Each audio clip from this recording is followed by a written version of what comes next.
আদর্শ পরিবারের দিন শুরু হবে ফজরের সালাত দিয়ে। ফজরের সালাতে বাপ হোক ভাই হোক সবাই সবাইকে ডাকবে, একজন যাবে আর একজন যাবে না, এটা হতে পারে না।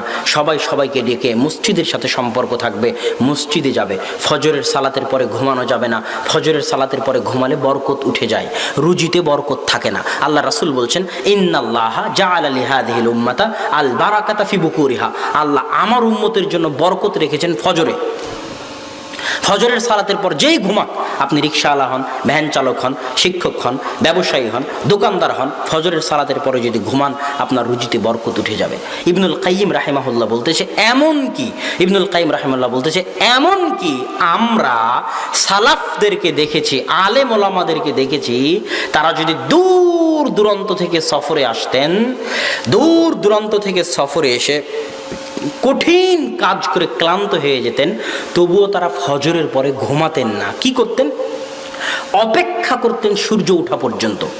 সূর্য ওঠার পরে তারা ঘুমাতেন, যত কষ্টই হোক। কেন?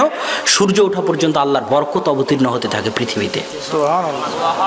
আর যদি আপনি ঘুমিয়ে যান, এই বরকত থেকে আপনি বঞ্চিত হবেন, রুজি রুটিতে বরকত কমে যাবে। এই জন্য আদর্শ পরিবারের বৈশিষ্ট্য হচ্ছে ফজরের পরে ঘুমাতে পাবেন না।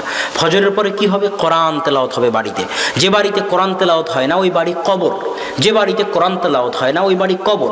যে বাড়িতে কোরআন তেলাওয়াত হয় না ওই বাড়ি কবর। যে বাড়িতে কোরআন তেলাওয়াত হয় না ওই বাড়িতে কবর।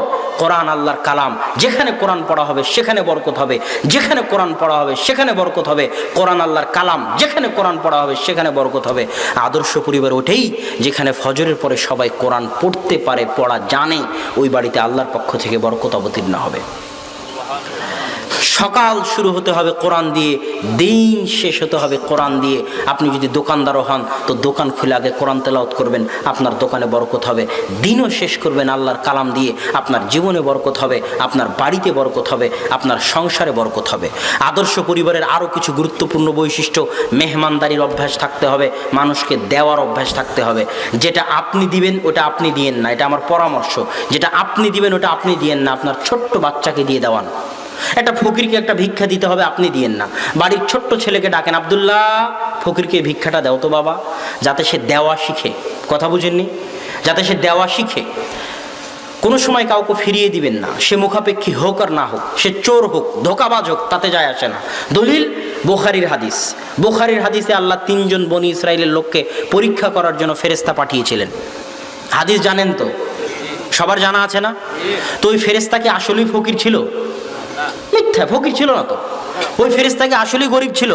ছিল না তো। ওই ফেরেশতা অভিনয় করে এসে বলতেছে আমি গরিব, আমি মুসাফির, আমার টাকা হারিয়ে গেছে, আমাকে কিছু দেন। কথা বুঝতে পারেননি? তো তখন দেওয়াটা পরীক্ষা না পরীক্ষা নয়? পরীক্ষা।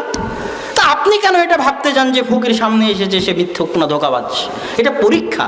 সে ফকির, তার পরীক্ষা আল্লাহর কাছে দিবে মৃত্যু হলে, আপনি আপনার পরীক্ষা দিয়ে পাশ করেন।